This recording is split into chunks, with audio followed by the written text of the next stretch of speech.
Olá, tudo bem? Bem-vindos. Meu nome é Márcia Xavier e esse é mais um pouquinho do estudo do Vem e Segue-me. Nós vamos ver hoje a alma 3031, estudar um pouquinho sobre esse anticristo chamado Corior.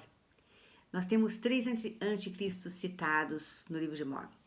Lá no livro de Jacó, lá atrás, a gente tem o primeiro deles, Serém. Então lembram que Serém, ele vem falando sobre a lei de Moisés. Então o que Serém fala? Não, tem que cumprir a lei de Moisés, mas não vai haver Cristo, né? Essa história de que vai nascer um Salvador, que Cristo vai nascer, são os sacerdotes enganando o povo. Então Jacó enfrenta Serém, né? E mostra que Serém estava realmente errado. E mais tarde a gente vê no primeiro ano do governo dos juízes, quando chega esse homem chamado Neor, que faz um estrago grande, né? Neor vem ensinando aquilo que o povo queria ouvir. Neor não fala de Cristo, mas ele fala o quê? Que todo mundo vai ser salvo, que você pode fazer o que for, faz o que for, comer, beber e divertir, porque amanhã a gente vai morrer, vai tudo ficar bem. Então essa era os ensinamentos Neor, que os sacerdotes tinham que ser sustentados pelo povo e muitos acreditaram nele, né? Agora vem outro, diferente, Corior. Corior, ele traz, se Satanás tivesse um manual, como nós temos as escrituras, se Satanás tivesse as escrituras dele, isso que Neor, desculpe, isso que Corior está ensinando, faria sem dúvida parte desses livros, de esse manual do inimigo. Então, é interessante que Mormon decidiu manter na compilação das placas exatamente o que Corior estava ensinando, para a gente ver a diferença entre os ensinamentos de alma, a fé e tudo, e aquelas coisas erradas que Corior estava ensinando, que a gente vai ver. Então, neste ponto, a guerra acabou, aquela guerra horrorosa entre os nefitas e os lamanitas terminou, milhares de pessoas morreram, o povo antinefilita já está estabelecido na terra de Gerson, seguindo, aqui fala que a igreja estava prosperando, estava tudo muito bem, que no 16º ano não houve distúrbios, tudo tranquilo, o 17º ano estava indo bem, até que chega então esse homem à terra de Zareenla, chamado Corior, e começa a pregar contra todos os ensinamentos, né, dos profetas, todos os ensinamentos de alma, desde sempre, né, usando os ensinamentos antigos, os profetas antigos, ele vem contra tudo isso. E interessante que na terra de Nefe, nessa época, tinha sido estabelecido lá pelo rei Benjamim, tudo já tinha sido estabelecido essa liberdade religiosa. Então as pessoas podiam, elas tinham liberdade para adorar quem, onde, como quisessem. Então a lei não tinha poder sobre pessoas como Corior. Não podia prender Corior porque ele estava pregando contra o Salvador, contra a igreja. Eles não podiam fazer isso. A lei era muito específica. Então lembram que que aquele golpe de mestre que a alma dá, né, quando ele recebe Neor, que ele fala que eles não poderiam ser presos por ir contra os ensinamentos dos profetas, mas eles não podiam ser presos, mas não podia haver violência, né?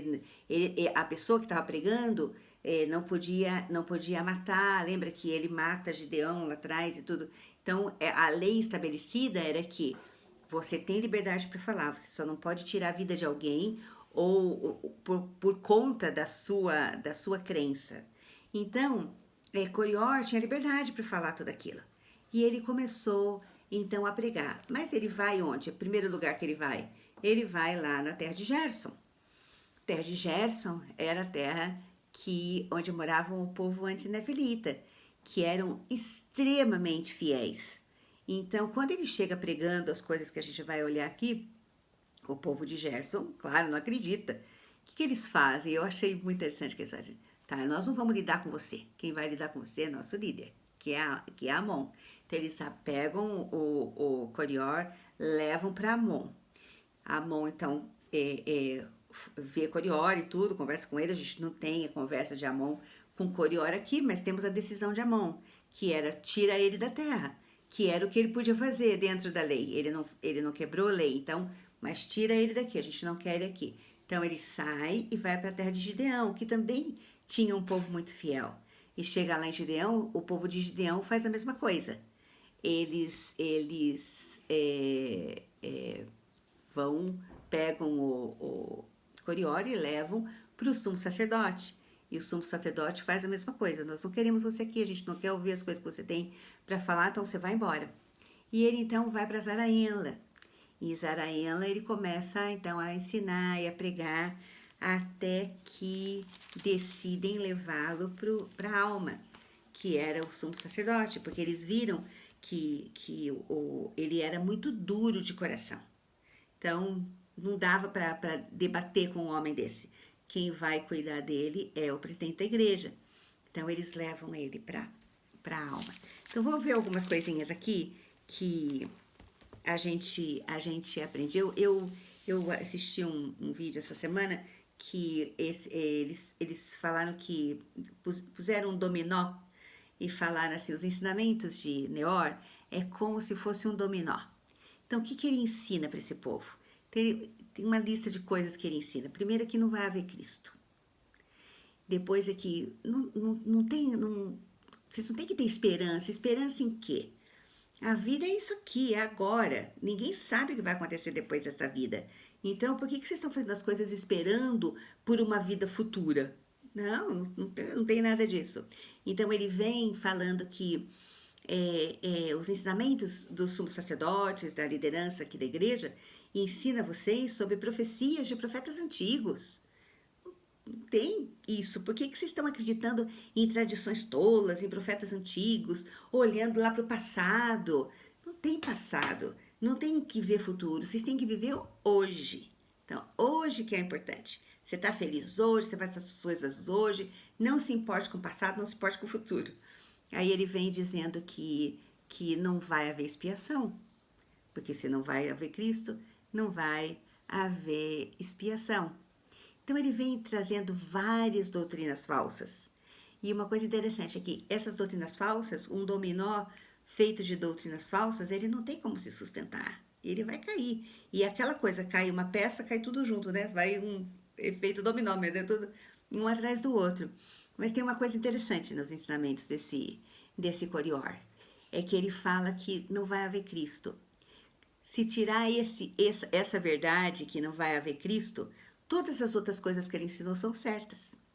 Então, não há esperança, as profecias realmente não importam, não vai haver expiação, não tem crime, não tem nada dessas coisas. Porque ele tirou o personagem central de tudo, que é o Salvador. Então, mas o nosso testemunho também é como um dominó. É difícil de montar, não é? Quando a gente vai fazendo aquele... É difícil manter tudo certo em pé, mas ele depende da nossa fé em Jesus Cristo. Então, o centro do nosso testemunho é a nossa fé no Salvador. Se a gente tira isso, o nosso dominó vai cair.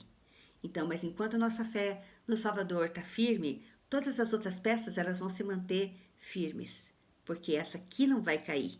Então, não vai ter aquele efeito todo.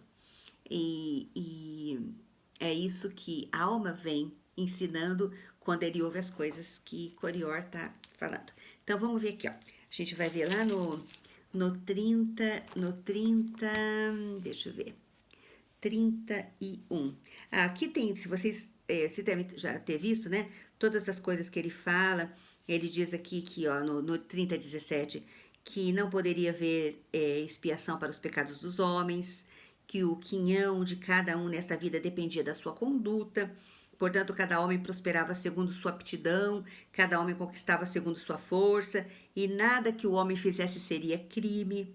Fácil, né? fácil viver uma doutrina dessas. Aí ele diz assim no 18: e assim eles pregavam, desviando o coração de muitos, fazendo com que levantassem a cabeça em sua iniquidade, induzindo muitas mulheres e também homens a cometerem devassidão, dizendo-lhes que quando o homem morria, tudo se acabava. Então, pode fazer, porque não vai ter crime, não vai ter pecado.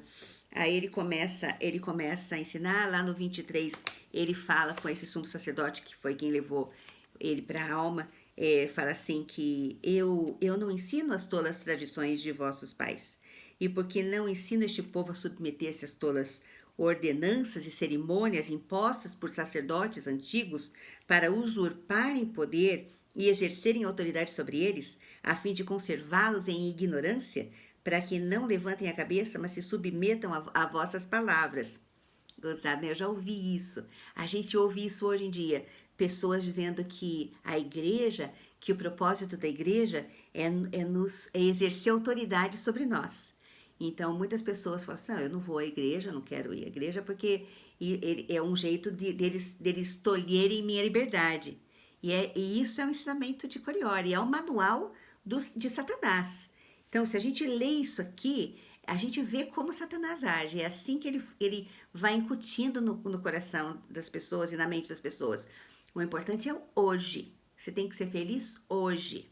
Não pense no passado, não pense no futuro. É o agora que importa. Então, isso é muito de doutrina de Satanás. Então, eu até escrevi, quando eu li isso aqui, eu anotei aqui, ó, que eu chamaria isso de o livro do inimigo ou a doutrina do mal. É isso que Corior tá ensinando aqui. Então, ele é levado à presença de alma. E quando ele chega lá, diz assim, que ele usou palavras cada vez mais exaltadas diante de alma, insultou sacerdotes e mestres, acusando de desviarem o povo segundo as tolas tradições de seus pais para saciarem-se com o trabalho do povo. E aí a alma falou: mas você sabe que a gente não recebe nada pelo trabalho que nós fazemos dentro da igreja. Nós trabalhamos com nossas próprias mãos para nos sustentar. E isso é uma coisa interessante na igreja, que a gente faz isso também, né? Nós temos chamados na igreja e que exigem nosso tempo, exigem nosso esforço, mas a gente faz isso de forma voluntária, né? Nós fazemos isso com amor, não esperando receber nada em troca. E era isso que a alma estava falando. É assim que é a igreja. Nenhum desses sacerdotes mestres que você está acusando recebe dinheiro para fazer isso aqui. Ele fala aqui no 33: eu nunca recebi um senine. Lembra que a gente viu lá as moedas lá atrás, né? Um senine que fosse por meu trabalho, nem tampouco qualquer de meus irmãos. Então, aí ele fala assim: a não ser na cadeira de juiz, que era o trabalho dele. E então recebemos apenas o estipulado por lei pelo nosso tempo. Então, eles era tudo muito feito de forma muito correta. E aí ele começa, então, a questionar Corior. Então, a alma, sensacional, né? Eu acho que a hora que o Corior chegou lá na frente, a alma não ia mesmo ter chance nenhuma. Aí a alma fala para ele assim: é, e agora, acreditas que é porque enganamos este povo que há tanta alegria em seu coração? Isso é uma coisa interessante. Eu já tive uma conhecida, uma amiga, que foi à igreja, que era uma festa, e só tinha membro da igreja, não tinha bebida, não tinha nada das coisas que ela está acostumada a ir nas festas. Mas nós nos divertíamos muito. Então a gente dançou, a gente, né, riu. E ela achou muito interessante. Como é que vocês conseguem se divertir tanto sem bebida?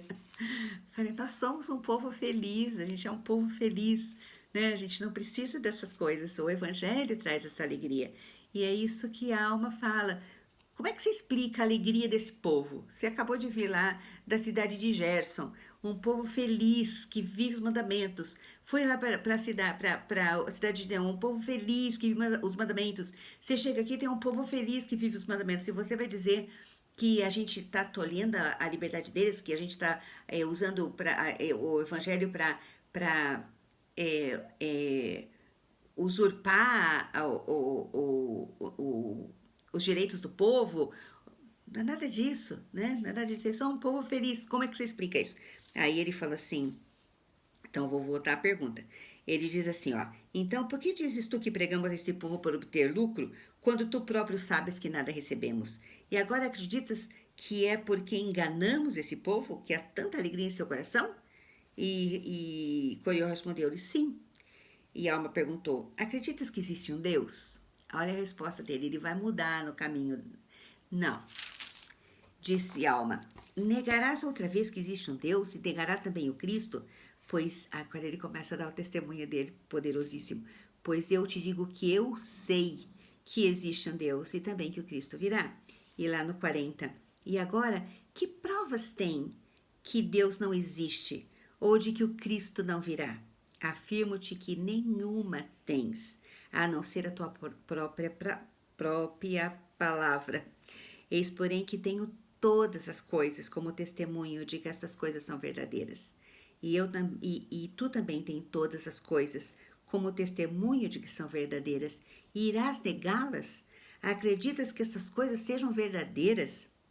Aí a alma continua a falar e fala, olha, eu acho que você está possuído por um espírito mentiroso, você se afastou do Espírito de Deus. Aí então vem a diferença daquele que crê e o que não crê. Aí Corior fala para ele assim, olha, se você me mostrar um sinal, eu vou me convencer de que existe um Deus. Então, essa é a diferença entre aquele que crê no Senhor. As coisas físicas que a gente vê, elas precisam ser provadas, né, para a gente poder crer. Por exemplo, eu vou comprar uma coisa, eu testo antes para ter certeza de que aquilo vai funcionar. Então, eu vou comprar uma lâmpada. A gente tem até lá no supermercado aquele lugarzinho para você testar. Então, a lâmpada funciona, eu vou levar. Então, as coisas físicas a gente testa antes, mas as espirituais não. As espirituais a gente acredita primeiro. Aí o sinal vem, aí vem o testemunho, não é? Mas você tem que ter fé. Você crê antes de ver.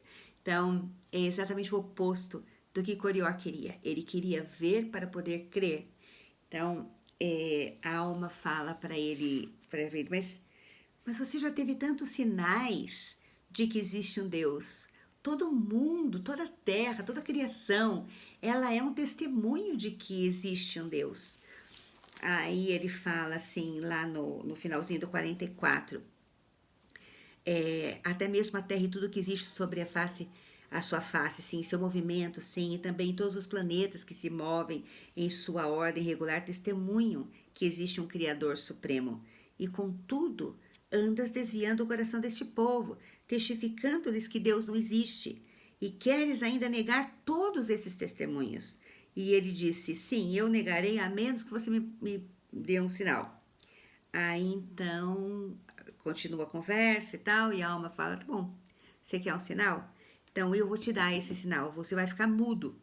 Tu ficarás mudo de acordo com as minhas palavras, e afirmo que em nome de Deus ficarás mudo de modo que não mais falarás. Aí Corior fica mudo, aí muda de figura. Então lá ele perguntou, você acredita que existe o Deus? Não, não acredito que existe o Deus. Mas tudo prova, tá? Então você me mostra um sinal, me dá um sinal e eu vou acreditar. Aí ele muda, agora ficou mudo. Então a gente vê a mudança dele. Aí ele escreve lá assim, eu sei que eu estou mudo porque eu não posso falar. Aí ele diz assim, e eu sei que isso foi o poder de Deus. Eu sempre soube que existia um Deus. Peraí. Vamos voltar. Como assim? Você sempre soube que existia um Deus. Você não acabou de falar que não existia? Agora que você está mudo, você diz, não. Eu sempre soube que existia um Deus.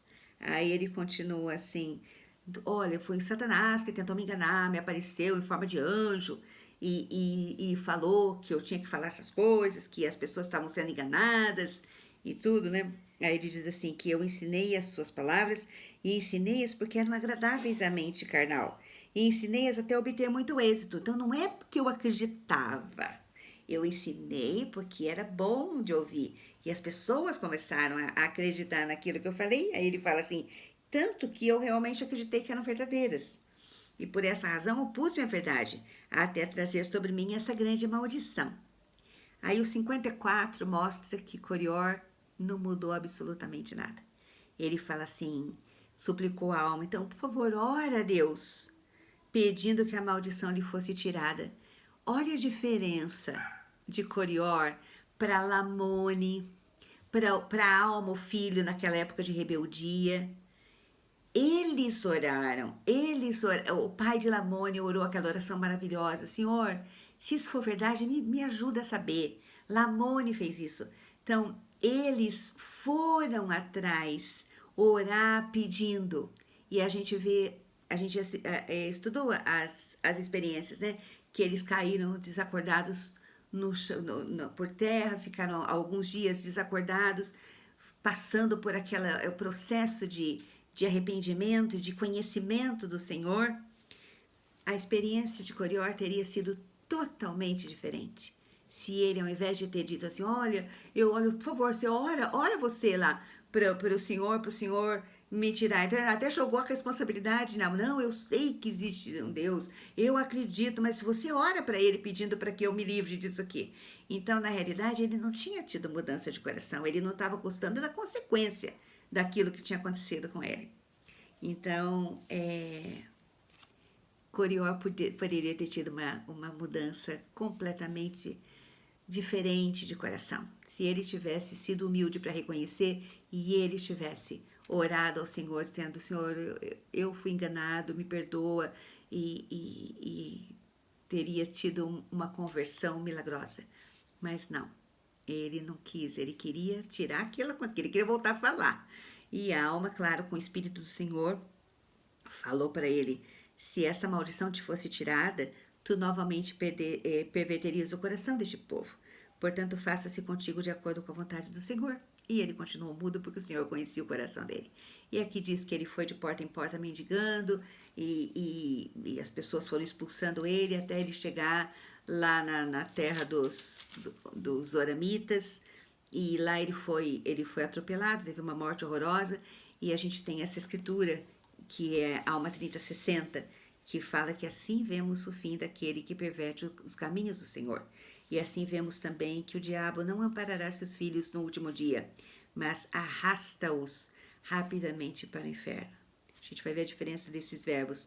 Arrasta-os rapidamente. Então, Satanás arrasta a gente para o inferno.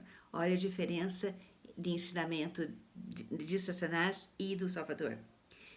A gente vai ver agora no 31, quando a alma está muito preocupado com esse povo zoramita, que se afastou dos nefitas.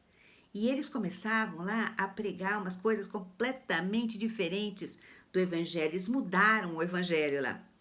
E a alma começa a ficar preocupado. Preocupado por quê? Porque ele já sabia, já tinha visto como é um nefita quando o nefita se revolta contra o povo nefita, que eles acabavam se unindo aos lamanitas e se tornando até piores que os lamanitas. E a alma está preocupado. Ele falou, não dá para deixar esse povo lá fazendo o que eles querem. Então, ele vai até lá. E antes dele ir, ele fala uma escritura que todo mundo conhece, que ele diz assim, que a alma sabia, né, que a pregação da palavra exercia uma grande influência sobre o povo, levando-o a praticar o que era justo.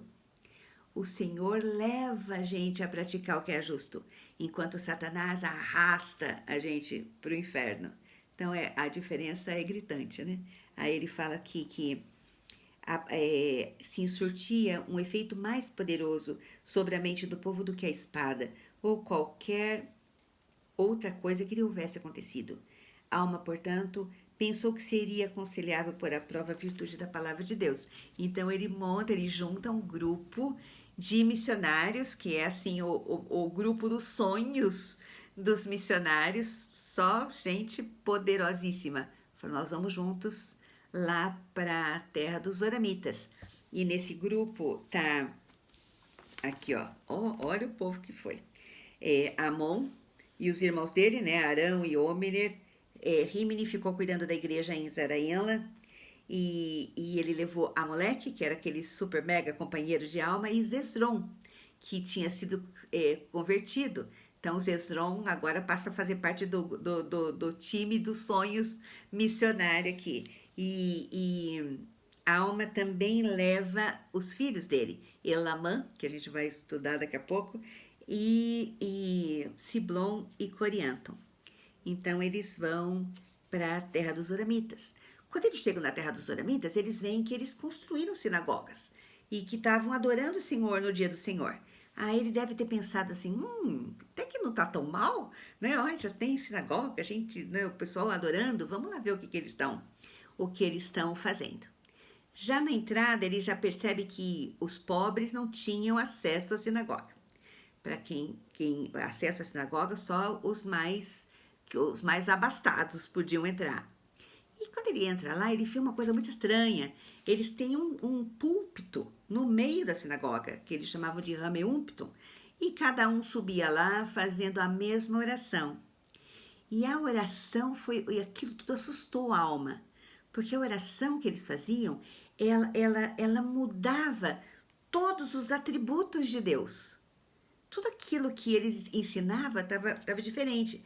Então, eles diziam assim, ó, cremos que é um Deus e cremos que é santo. Tudo bem, até aí tudo bem. Mas agora, e que eras um espírito, que és um espírito, que serás um espírito para sempre. Peraí, o que é isso? Não é isso que foi ensinado. Aí ele diz assim, cremos que nos separaste dos nossos irmãos. Não cremos nas tradições de nossos irmãos que foram transmitidas pela infantilidade de seus pais, mas cremos que tu nos elegestes para sermos teus santos filhos e também nos fizeste crer que nenhum Cristo virá. Aí a Alma já deve ter ficado, gente, o que aconteceu? O que aconteceu com esse povo? Quanta bobagem! Aí ele fala que, ó, tu és o mesmo ontem, hoje e para sempre, ó, tudo certo, né? O Senhor é o mesmo. Mas ó, a continuação é que é triste. Elegeste-nos para sermos salvos, enquanto que todos ao nosso redor foram escolhidos para serem, por tua ira, lançados no inferno. Por essa santidade, ó Deus, agradecemos-te. Então só nós vamos ser salvos. Nós aqui. O resto vai tudo ser queimado. Aí eles continuavam com essa oração. E aí uma outra coisa que chama atenção, que ele fala aqui, depois, lá no 23, então 23, depois de todo o povo agradecer dessa forma, voltavam para casa, não falando mais em seu Deus, até que se reunissem novamente diante do púlpito sagrado para render graças daquela maneira deles lá. Então, eles iam na igreja no domingo, saíam da igreja e esqueciam da igreja, né? Então, a gente sempre ouve falar na igreja que a igreja tem que estar no nosso coração, 24 horas por dia, 7 dias por semana. Então, não é uma igreja de 1 hora, 2 horas por semana, né? Mas o viver o evangelho é mais do que as 2 horas que a gente passa dentro da igreja. E esse povo nem lembrava. Aí então vem a oração poderosíssima de Alma, a diferença de oração. Aí a Alma diz que ficou muito triste com aquilo, tudo que ele viu, levantou a voz e falou, ó Senhor, até quando permitirás que teus servos habitem aqui na carne para presenciarem tão grandes iniquidades entre os filhos dos homens? Aí ele fala assim, ali no 32, ó Senhor, conforta minha alma e faze com que eu tenha êxito, assim como os companheiros que estão comigo. Sim, Amon, Arão e Ómner, e Amoleque, Zesron e os meus filhos. Sim, ó Senhor, conforta-os. Sim, conforta-lhes a alma em Cristo. Então a alma pega todos eles, impõe as mãos sobre a cabeça deles, dá uma bênção. E aqui, ó, no 36, a alma impôs as mãos sobre todos que estavam com ele. E eis que ao impor-lhes as mãos, encheram-se do Santo Espírito. Depois disso, separaram-se uns dos outros, não pensando no que iriam comer, ou no que iriam beber, ou no que iriam vestir. E o Senhor proveu-os de tudo, para que não tivessem fome, nem tivessem sede, e deu-lhes força para que não padecessem qualquer espécie de aflição, que não pudesse ser sobrepujada pela alegria em Cristo. E isso aconteceu por causa da oração de Alma, e isto porque havia orado com fé. E assim termina esse bloco. com todos eles se separando e indo pregar a esse povo, trazer de volta, resgatar esse povo que estava sendo desvirtuado. E os ensinamentos que a gente vai ver aqui de Alma e Moleque são sensacionais, né? Assim, sobre fé, a mudança de coração que nós vamos ver nesse próximo bloco, que são ensinamentos muito, doutrinas maravilhosas, muito, muito profundas e essenciais para o nosso progresso eterno. E assim, eu só queria terminar com uma amiga me mandou hoje uma postagem com um pensamento do Elder Lutzdorf. E o finalzinho desse pensamento diz assim: tenha fé em Deus, escolha o seu caminho, e um dia você olhará para trás e saberá que foi realmente vigiado e amado por seu Pai Celestial. Deus estava sempre e estará com você. Então, isso é uma coisa que Corior estava tentando tirar deles. Essa fé em Deus. Esse saber que quando você olha para trás e vê o seu passado e vê quanto o Senhor te ajudou, aumenta a sua fé e esperança no futuro, que Ele vai estar sempre do seu lado. É isso. Bom dia para vocês. A gente se vê logo, logo no próximo bloco, onde nós vamos aprender sobre os ensinamentos de Alma e Moleque. Abraço para todo mundo. Tchau, tchau.